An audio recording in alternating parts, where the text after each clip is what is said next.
الله الأكرم الذي خلق الإنسان وكرم وعلمه من البيان ما لم يعلم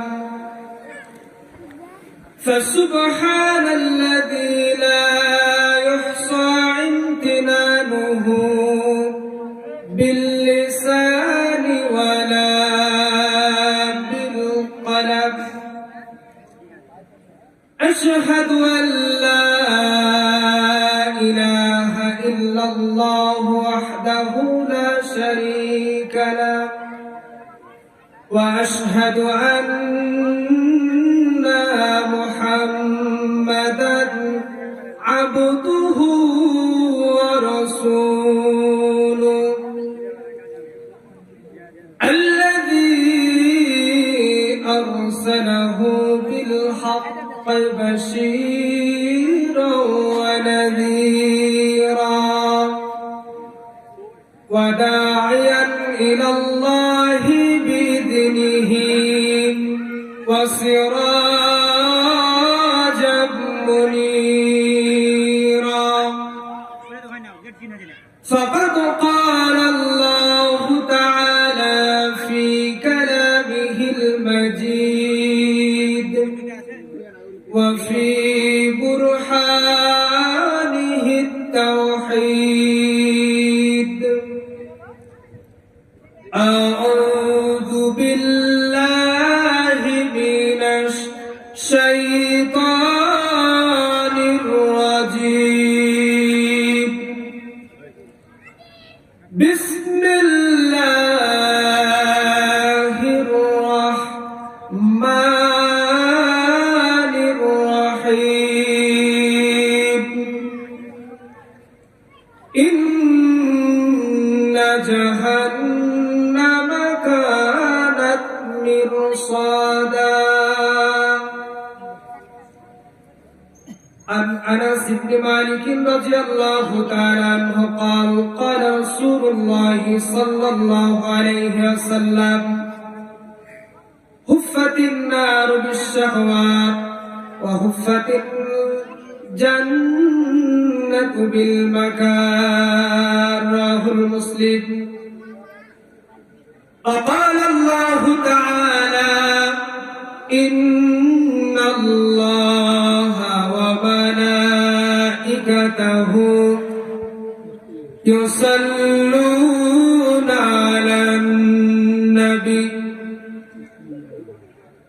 يا أيها الذين آمنوا صلوا عليه وسلموا تسليما সবাই আমরা প্রিয় নবীর উপর দরুদ ইব্রাহিম সবাই পড়ি আল্লাহুম্মা সাল্লি আলা মুহাম্মাদ ওয়া আলা আলি মুহাম্মাদ কামা সাল্লাইতা আলা ইব্রাহিম ওয়া আলা আলি ইব্রাহিম ইন্নাকা হামিদুম মাজিদ আপনাদের মুখ বন্ধ কেন বলেন সবাই বলেন আল্লাহুম্মা বারিক আলা মুহাম্মাদ ওয়া আলা আলি মুহাম্মাদ কামা বারাকতা আলা ইব্রাহিম ওয়া আলা আলি ইব্রাহিম ইন্নাকা হামিদুম মাজিদ 10 রশিয়া কেন্দ্রীয় জামে মসজিদের উন্নতি কল্পে একদিন ব্যাপী ওয়াজ মাহফিলে সম্মানিত সুযোগ্য মুহতারাম সভাপতি ওস্তাদুল আসাতিজা অত্র এলাকার সুপরিচিত আলেমে দ্বীন যাকে দেখলে অন্তত আমার যাকে দেখলে আল্লাহর কথা মনে হয় আর আল্লাহ বলা হয় তাকে যাকে দেখলে আল্লাহর কথা মনে হয় এই লোকটাকে দেখলে আল্লাহর কথা মনে হয় অন্তত আমার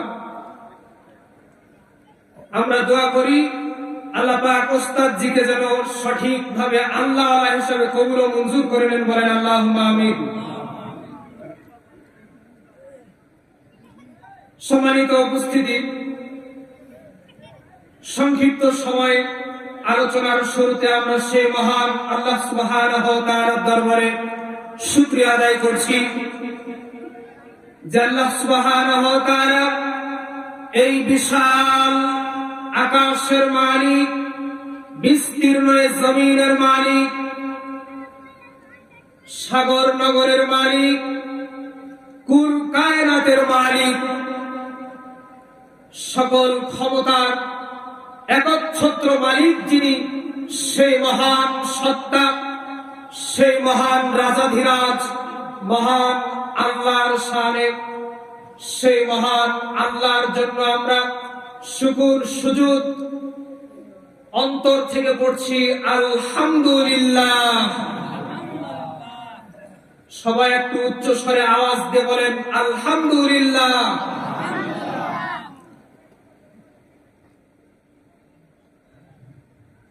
এই গুটি কয়েক কি লোক আছে না আরো লোক আছে? বাজার ঘাটে অনেক লোক আছে। আপনাদেরকে আমি অনুরোধ করেছিলাম যে এসার পরেই চলে আসবেন, আর যতক্ষণ আপনারা না আসছেন ততক্ষণ তো আমাদের বাইরের মেহমানদেরকে নিয়ে আসতে পারছি না। আমি তো সেভাবে আলোচনা করবো না, আমি শুধু পরিবেশটা একটু গোছালে আপনারা চলে আসলেই আমি ছেড়ে দিব আপনাদের জন্য, যাদেরকে স্পেশাল ভাবে নিয়ে আসা হয়েছে, আমন্ত্রিত দূর থেকে যাদেরকে নিয়ে আসা হয়েছে তাদের জন্য। তো আমি অনুরোধ করছি, এখনো যারা বাড়িতে বসে আছেন, দোকানে বসে আছেন, চায়ের স্টলে আড্ডা পিটছেন, গল্প গুজবে মত্ত আছেন, চায়ের আড্ডায় মেতে আছেন, আমি ওই সকল মুসলিম ভাইদেরকে বিশেষ ভাবে অনুরোধ করছি আপনারা চলে আসুন, এই জান্নাতি সামিয়ানার নিচে চলে আসুন। আজকে আমরা ইসলাম মানার কত স্বাধীনতা পেয়েছি। আজকে আমি ইচ্ছা করলেই ঈদের সালাত ময়দানে গিয়ে স্বাধীনভাবে আদায় করতে পারছি, কেউ আমাকে বাধা দিচ্ছে না। আমি স্বাধীনভাবে আমি সিয়াম পালন করছি, মসজিদে গিয়ে সালাত আদায় করছি।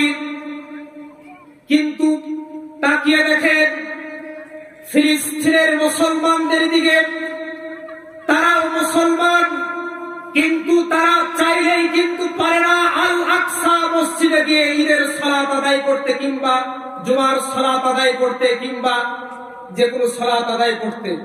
প্রাণনাশের হুমকি, কখন বম মেরে বাড়ি ঘর উড়িয়ে দেয়, একেবারেই অনিরাপদ অনিশ্চিতার মধ্যে তাদের জীবনযাপন। তবুও তাদের ঈমান কতটা শক্ত দেখেন, এতটা জীবন বিপন্নতার মধ্য দিয়েও তারা ইসলামকে ভালোবেসে, ইসলামকে আলিঙ্গন করে, ইসলামের মহব্বতে তারা সেখানে ছুটে যায়, আল আকসার মহব্বতে। কিন্তু আমরা যে স্বাধীনতার যে নিয়ামত আমরা পেয়েছি, এর কি কদর করতে পারছি? কদর করতে পারছি না। স্বাধীনতার কত দাম, স্বাধীন জীবন যাপনের কত দাম, এটা তারাই জানে যারা এখন ভারতে বসবাস করে। কারণ ভারতের গুজরাটের ভাষায় শয়তান নরেন্দ্র মোদী মুসলমানদের ভূমিগুলি, মুসলমানদের জমিগুলি সব হিন্দুত্ববাদী আগ্রাসী ইসকনের হিন্দুরা, নিকৃষ্ট মানুষ যাদেরকে বলা যায় না, যারা মানবতার কাতারে পড়ে না, ওই সমস্ত হিন্দুবাদিত্ব নেতারা মুসলিমদের ঘর বাড়ি উজাড় করে মুসলিমদের জায়গা জমি পর্যন্ত দখল করে নিচ্ছে আজকে। এগুলো তো আজকের খবর, এখনকার খবর।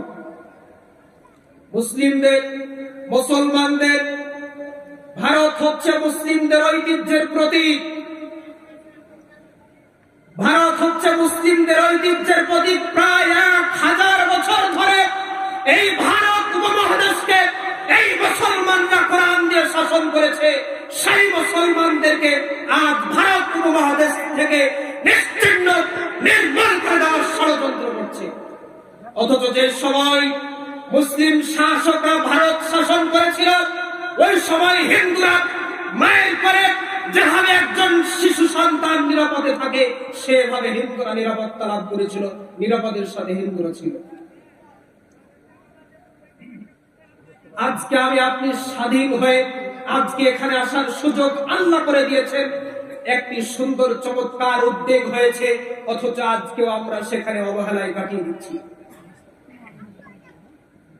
আফসোস, কখন আমাদের হুঁশ ফিরবে? আমাদের হুঁশ ফিরবে কখন? কিন্তু আমাদের বুকে এখনো আশা আছে। আমাদের ঈমান বলে আল্লাহর নবী, বিশ্ব নবী আজ থেকে প্রায় ১৫০০ বছর আগে হিন্দুস্তানের বিজয়ের কথা বলে গিয়েছেন। সুতরাং চিন্তিত হওয়ার কোনো কারণ নাই, বিচলিত হওয়ার কোনো কারণ নাই। যেই দিল্লি থেকে মুসলিমদেরকে বিতাড়ন করার ষড়যন্ত্র করা হচ্ছে, আল্লাহর নবীর ভবিষ্যৎবাণী থেকে আমি বলছি, সেই দিল্লির মসনদে ইসলামের পতাকা পাত করে উঠবে। সেদিন কেউ বাধা দিয়ে আটকে রাখতে পারবে না। পারবে? পারবে না। পারবে না। তার প্রমাণ কি? আল্লাহর নবী বলে গিয়েছেন, দিল্লির মসনদে ইসলামের পতাকা, এই কোরআনের পতাকা পাত করে উঠবে। সেদিন তোমরা কেউ বাধা দিয়ে আটকাতে পারবে না। আর যেই দিন দিল্লির মসনদে, শুনে রাখো ও জালেম, ও শয়তানিরা, শুনে রাখো, যেদিন দিল্লির মসনদে আল্লাহর কোরআনের আইন প্রতিষ্ঠা হবে, সেদিন হিন্দুদেরকে দিল্লিতে খুঁজে পাওয়া যাবে না, কোনো অস্তিত্ব থাকবে না।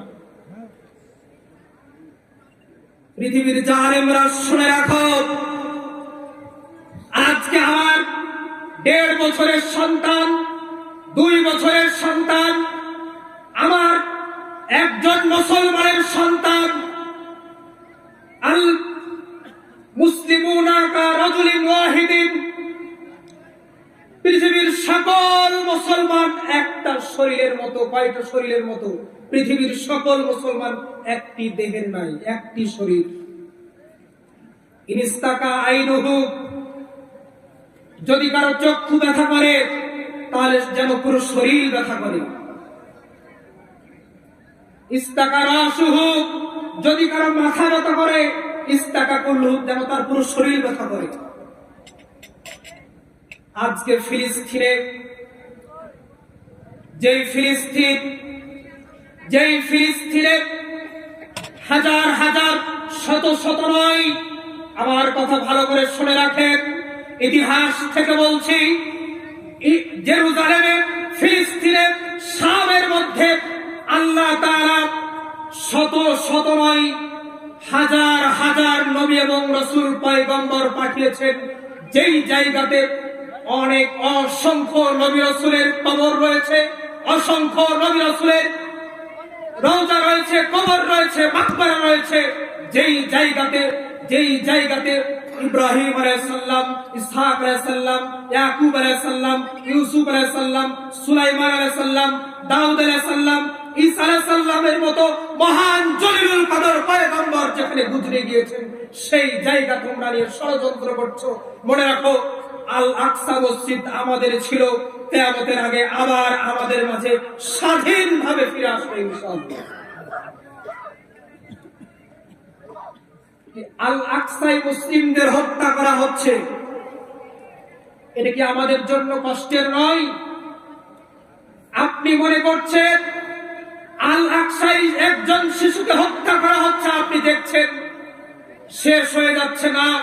আপনার অন্তরে আঘাত আসতে হবে, আপনার কলিজায় আঘাত আসতে হবে। যদি আপনি ফিলিস্তিনের মুসলমানদের কষ্টে আপনি ব্যথিত হতে না পারেন, পূর্ণাঙ্গ মুসলিম হতে পারেন। তাহলে আমি যেটা বলতে চাচ্ছি, আমরা ধর্ম পালনের যে স্বাধীনতা পেয়েছি, তারা কিন্তু সেভাবে স্বাধীনতা পাচ্ছে না। তারা তো নিজ বাড়ি ঘরে আবাসস্থলে বসবাসের সুযোগই পাচ্ছে না। ধর্ম পালন তো দূরের কথা।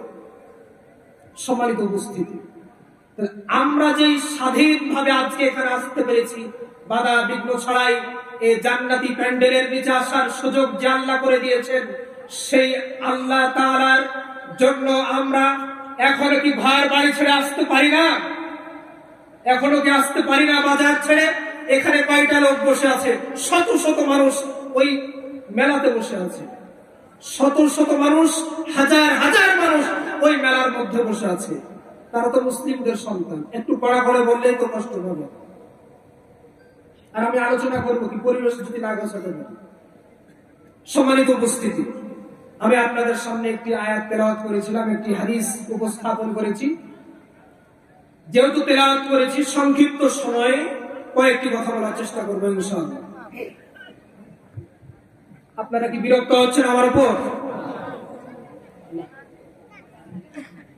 সম্মানিত উপস্থিতি, আমাদের অন্তরটাকে নরম করে আমার সঙ্গে সবাই পড়ে। আউযু বিল্লাহি মিনাশ শাইতানির রাজীম।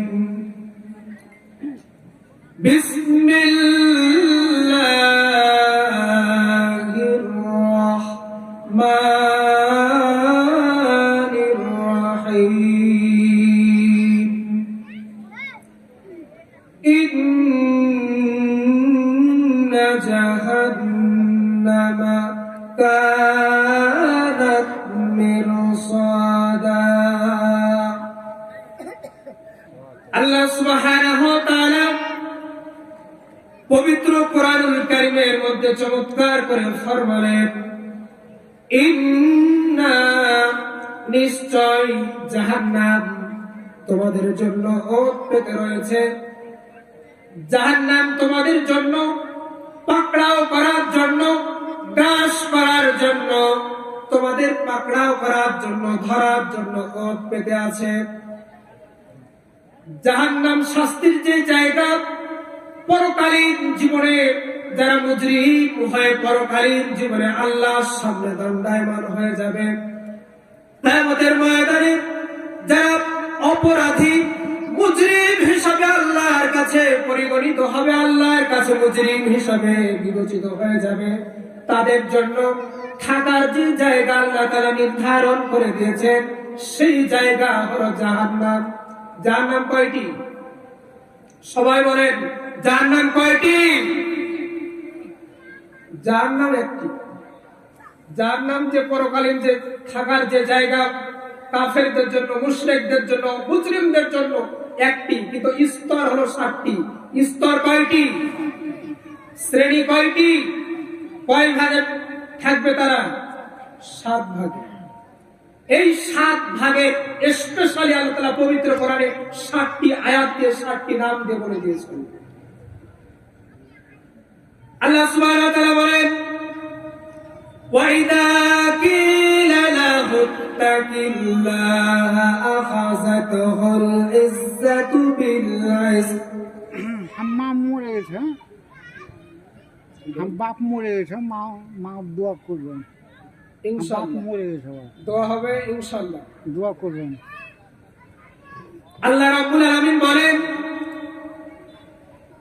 আর যখন তাকে বলা হয় ইত্তাকিল্লাহ, আল্লাহকে ভয় করো, আখাযাতুহুল ইজ্জাতু বিল ইসম, তখন তার পাপ তাকে অহংকার করতে উদ্বুদ্ধ করে, অহংকারে উদ্বুদ্ধ করে। আমাদের সমাজে এখনো এমনও মানুষ রয়ে গিয়েছে, যখন বলা হয় ভাই ইত্তাকিল্লাহ, আল্লাহকে ভয় করো, আল্লাহকে ভয় করে জীবন পরিচালনা করো, আল্লাহকে ভয় করে জীবনটা চালাও, ইত্তাকিল্লাহ, আল্লাহকে ভয় করো। আল্লাহ বলছেন আখাযাতুহুল ইজ্জাতু বিল ইসম, যখন তাকে এই কথা বলা হয়, তখন তার পাপ তাকে অহংকার করতে উদ্বুদ্ধ করে। আল্লাহ বলছেন ফাহাসবুহু জাহান্নাম, ওই লোকটার জন্য জাহান্নাম যথেষ্ট। তাহলে জাহান্নাম শব্দটা আমরা আয়াতে পেলাম কি পেলাম না? আয়াতের মধ্যে জাহান্নাম পেলাম কি পেলাম না? আয়াতের মধ্যে আল্লাহ তাআলা বলে দিলেন জাহান্নাম তার জন্য যথেষ্ট হয়ে যাবে। ওয়ালা বিসাল মিহাদ, আর এই জাহান্নামটা কতই না নিকৃষ্ট আবাসস্থল, এই জাহান্নামটা কতই না নিকৃষ্টতম খারাপতম জায়গা। আজকে হুজুর বলেছেন উপদেশ দেওয়ার জন্য, আমি আপনাদেরকে এর চাইতে আর উত্তম উপদেশ কি হতে পারে ভাইরা? শোনেন, জাহান্নাম তার চাইতে আর নিকৃষ্ট জায়গা হতে পারে না। সুতরাং ইত্তাকিল্লাহ, আল্লাহকে ভয় করুন। এখনো সময় আছে, ফিরে আসুন পরকালের জীবনের জন্য। আল্লাহ রাব্বুল আলামিন আপনার জন্য, যারা নাকি মুজরিম হয়ে যাবে তাদের জন্য যে স্থান নির্ধারণ করে রেখেছেন তার নাম হলো জাহান্নাম। একটি গেল। দ্বিতীয়ত আল্লাহ রাব্বুল আলামিন বলতেছেন জাহিদ, পবিত্র কোরআনে শব্দটা আছে, এটি হচ্ছে জাহান্নামের একটা স্তরের নাম। জাহান্নামের একটি স্তরের নাম। চিন্তা করে জাহান্নাম কতটা ভয়াবহ, কতটা বিভীষিকাময় হতে পারে, চিন্তা করতে পারবেন না।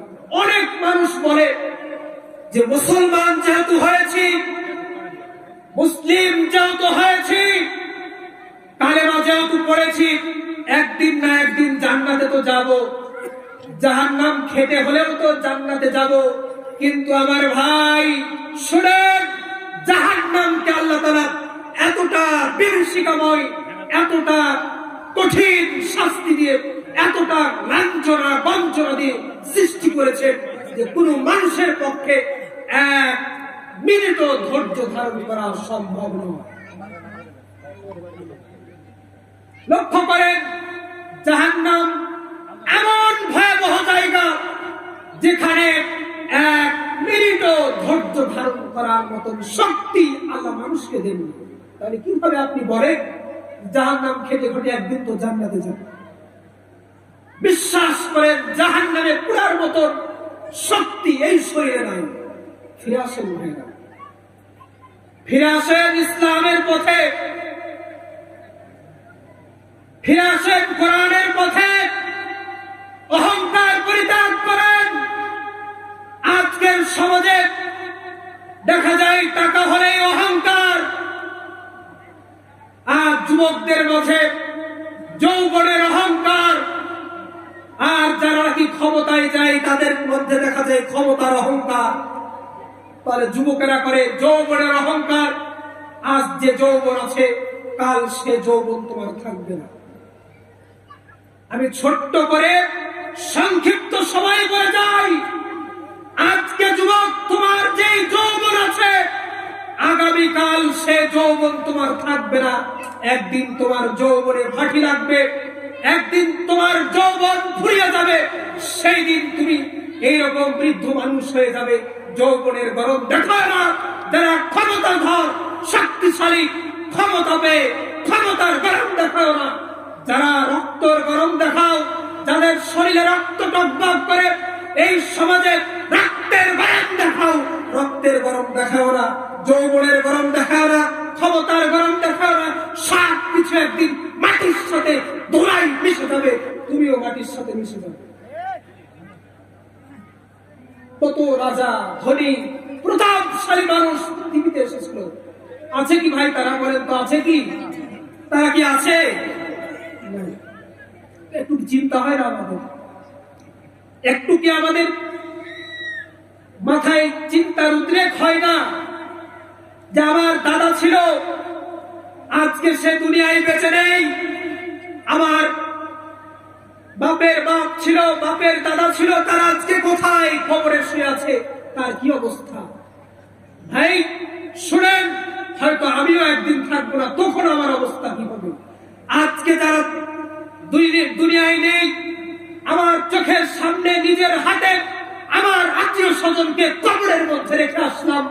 সেই কঠিন অন্ধকার, কঠিন বিভীষিকাময় ঘোর অন্ধকার, না জানি কার কবরের মধ্যে জাহান্নামের আগুন দাউ দাউ করে জ্বলছে, কার কবরের মধ্যে জাহান্নামের সাপ লাটালাটি করতেছে।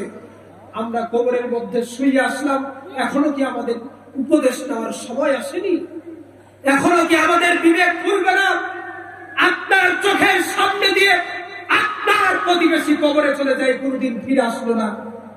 আপনার সঙ্গে একসঙ্গে চা পান করেছে, একসঙ্গে বসবাস করেছে, আর আপনার স্ত্রী মারা গিয়েছে, একসঙ্গে ঘর সংসার করেছেন, কত মিল মহব্বত ছিল, আপনার স্ত্রী নাই। তাহলে সে কোথায় আছে? দেখেন, আপনার স্ত্রী আজকে দুনিয়ায় নাই, কোথায় আছে, কেমন আছে? আপনি একদিন এই দুনিয়ায় থাকবেন না, কেমন থাকবেন, কিভাবে থাকবেন, এই চিন্তাকে আপনি করেছেন? কিসের এত অহংকার? সম্পদের অহংকার?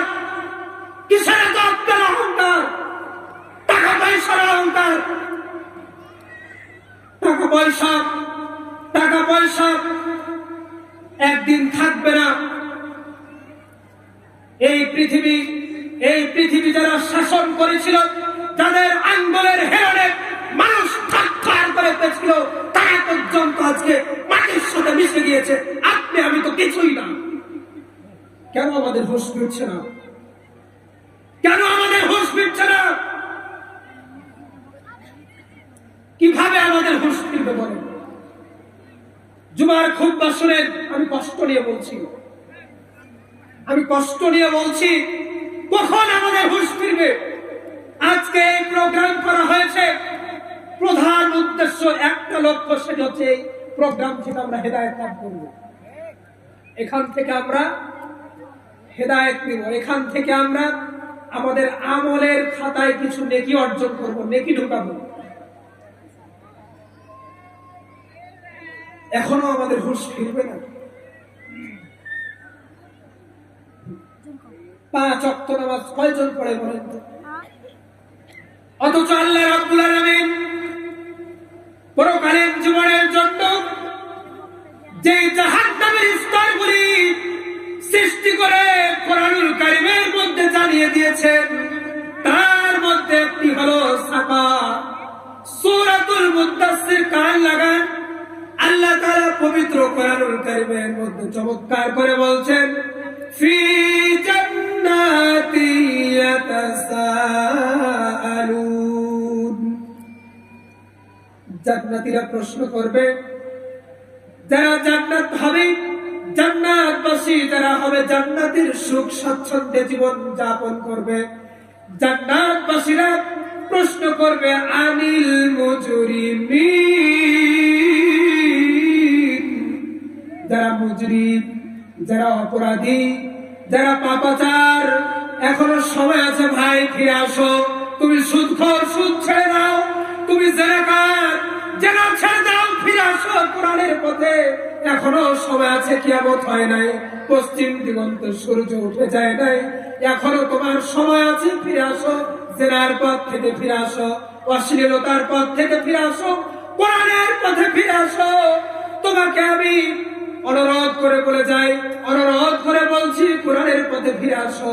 কিয়ামতের ময়দানে যাদেরকে জান্নাতে দিয়ে দিবেন, জান্নাতবাসীরা মুজরিমদেরকে বলবে, জাহান্নামীদেরকে সরাসরি বলবে, প্রশ্ন করবে। এই দুনিয়ায় এখান থেকে দেখেন, আমি এখানে কথা বলছি, মহিলারা আমাকে দেখতে পাচ্ছি কিনা বলেন? মহিলারা আমাকে দেখতে পাচ্ছে কি? দেখতে পাচ্ছি। ওই রকম জান্নাতেও একটা সিস্টেম করবেন। জান্নাতীরা জান্নাত থেকে কথা বলবে, জাহান্নামবাসীরা শুনতে পাবে। জাহান্নামবাসীরাও তারা একে অপরের সঙ্গে কথা আদান প্রদান করবে। একটু লক্ষ্য করেন, জান্নাতবাসীরা জাহান্নামীদেরকে বলবে, এই মুজরিম, অপরাধী, কেন জাহান্নামে এসেছো? বলেন, জাহান্নামবাসীরা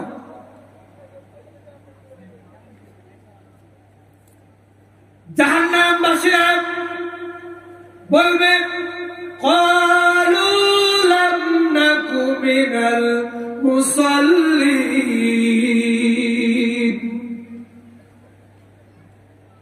আমরা মুসাল্লি ছিলাম না, সালাত আদায় করি নাই। সালাত না আদায় করার কারণে আমরা সাকার নামক জাহান্নামে এসেছি। ফি জান্নাতি ইয়াতাসালুন আনিল মুজরিমিন মা সালাকাকুম ফি সাকার, মা সালাকাকুম ফি সাকার। কেন তোমরা সাকারের মধ্যে এসেছো? তাহলে আল্লাহ রাব্বুল আলামিন যে 7টি স্তর তৈরি করে রেখেছেন, যে 7টি স্তর তৈরি করে রেখেছেন, তার মধ্যে একটার নাম হলো সাকার। নাম কি বলেন? নাম কি? সাগরে কি যাবেন? সাগরে কি যেতে চান না পরিত্রাণ চান? সকলে কি যেতে চান নাকি বাঁচতে চান? যদি বাঁচতে চান চারটি কাজ করতে হবে। কয়টি কাজ? চারটি কাজ। কে বলেছে? আল্লাহ বলেছে। কোথায় বলেছে? কোরআনে বলেছে। কোন সূরায়? মুদাসসির 40 থেকে 46 নম্বর আয়াত খুলে দেখেন। এই কথা দ্বারা জাহান্নামবাসীরা নিজেই স্বীকার করে নিবে, ক্বালু লাম নাকু মিনাল মুসাল্লিন। দুনিয়ায় আমরা জীবন পরিচালনা করতে গিয়ে সালাত আদায় করি নাই, নামাজ পড়ি নাই। আমার ভাইরা বলেন তো, এই দুনিয়ায় যারা সালাত আদায় করে না, এরা কোন জাহান্নামের মধ্যে যাবে? কোন জাহান্নামে যাবে? সাবাকার নামের জাহান্নামে যাবে। তাহলে জাহান্নামে যে নামাজ না পড়লে যেতে হবে, তাহলে বেনামাজিরা কোরআন থেকে হুজুর এটাই তো বোঝা যাচ্ছে, আল্লাহর কথা থেকে তো এটাই বোঝা যাচ্ছে। সুস্পষ্ট কোরআন বলছে জাহান্নামবাসীরা, সাকারবাসীরা নিজ মুখে স্বীকার করবে যে দুনিয়ায় সালাত আদায় করি নাই, এজন্য সাকারের মধ্যে এসেছি। তার মানে আজকে যারা বেনামাজি, আজকে যারা সালাত আদায় করে না, এরা সাকার নামক জাহান্নামের মধ্যে যাবে। একথা কোরআন বলছে। এখনো কি আপনার হুঁশ ফিরবে না? এখনো কি আপনি মসজিদে ঢুকবেন না? কেন ঢুকবেন না? না ঢুকলে আপনাকে সকালে যেতে হবে, আর আপনি যদি মনে করেন যে যেতে হবে কিনা, পরকাল আছে কিনা, তাহলে তো আপনি পূর্ণাঙ্গ মুমিন হতে পারেন না, কারণ কোরআনে বিশ্বাস নেই। সম্মানিত উপস্থিতি, আরো একটি জাহান্নাম, এর স্তর সাঈদ। আপনারা কি আমার কথা শুনছেন? কয়টা নাম বলেছি বলেন তো? একটা জাহান্নাম, আর এক পরে একটি বলেন জাহিদ, সাকার, এবার সাঈদ। সূরা নিসা আল্লাহ সুবহানাহু ওয়া তাআলা বলেন, ইন্নাল্লাযীনা ইয়াকুলুনা আমওয়ালাল ইয়াতামা যুলমান, নিশ্চয় যারা ইয়াতীমের সম্পদ আত্মসাৎ করবে, লুণ্ঠন করে খাবে, জুলমান অন্যায় ভাবে অত্যাচার করে, জুলুম নিপীড়ন করে, ইয়াতীমের সম্পদ যারা গ্রাস করে, তারা তাদের পেটের মধ্যে ফি বুতুনিহিম নার, তাদের পেটের মধ্যে আগুন ঢুকায়। এ কথা আল্লাহ বলছেন। কে বলছেন এ কথা? সবাই চিৎকার দিয়ে বলছেন, কে বলছেন এ কথা? স্বয়ং আল্লাহ বলছেন, যারা ইয়াতীমের সম্পদ অন্যায়ভাবে আত্মসাৎ করে, ইয়াতীমের সম্পদ লুণ্ঠন করে, ভক্ষণ করে, তারা তাদের পেটের মধ্যে আগুন ঢুকায়। আচ্ছা আমাকে বলেন, আমাদের সমাজে কি এমন লোক আছে যারা ইয়াতীমের সম্পদ গ্রাস করে? আমাদের সমাজে কি এমন লোক আছে যারা ইয়াতীমের সম্পদ, মাজলুমের সম্পদ অন্যায়ভাবে আত্মসাৎ করে খায়? এরকম সব লোক আছে না নাই? যারা আছে সতর্ক হয়ে যান, কারণ আপনি যা ঢুকাচ্ছেন, আপনি মনে করলেন ইয়াতীমের 5,000 টাকা খেয়ে ফেললেন, কিন্তু ওটা টাকা নয়। আল্লাহ বলছেন ওটা আগুন। আল্লাহর কথাকে ভয় করুন। এরপরে আল্লাহ বলছেন ওয়াসায়াসলাউনা সাইরা, কোরআন থেকে বলছি।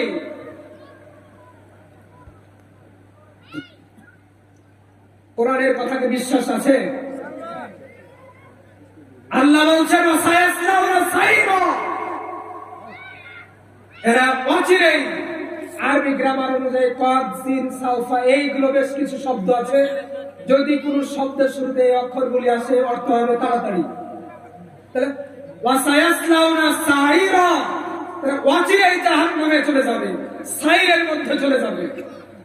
তাহলে এই আয়াত থেকে একটা শিক্ষা নেন, এদিকে লক্ষ্য করে এই আয়াত থেকে একটা শিক্ষা নেন, এই আয়াত থেকে একটা শিক্ষা নেন।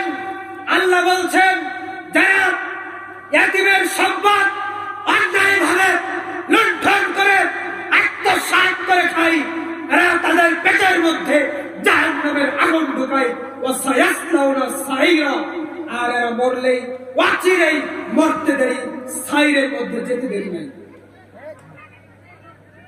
তাহলে আপনি নামাজ না পড়লেও আপনাকে সাকরে যেতে হচ্ছে, ইয়াতীমের সম্পদ আত্মসাৎ করলেও আপনাকে সাইরের মধ্যে যেতে হচ্ছে। কেন? এই জাহান্নাম, এই জাহান্নাম কত ভয়াবহ! এই জাহান্নামকে আল্লাহ তাআলা সাজিয়েছেন বিশাহওয়াত। সহিহ মুসলিমের হাদিস, আল্লাহর নবী বলছেন হুফফাতিন নারু বিশাহওয়াত। আনাস ইবনে মালিক রাদিয়াল্লাহু তাআলা আনহু হাদিস বর্ণনা করেছেন, সহিহ মুসলিমের হাদিস, আল্লাহর নবী বলছেন হুফফাতিন নারু বিশাহওয়াত, জাহান্নামকে সুসজ্জিত করা হয়েছে শাহওয়াত অর্থাৎ খাহেসাতে নফসানি, মন চাহে জিন্দেগি, ভোগ বিলাস, বিলাসিতা, আরাম আয়েশ। এই বিলাসিতা, আজকে বিলাসিতা আমাদের মাঝে আছে না? বিলাসিতা আমাদের মাঝে আছে কিনা? এই বিলাসিতা দিয়ে, ভোগ বিলাস দিয়ে জাহান্নামকে আল্লাহ সাজিয়েছেন। সম্মানিত উপস্থিতি, তাহলে আমি শেষ প্রান্তে এসে বলছি, এখনো যারা বাড়িতে শুয়ে আছেন, বিশেষ করে চায়ের স্টলে আর ওই মেলাতে আছেন, মেহেরবানি করে চলে আসুন।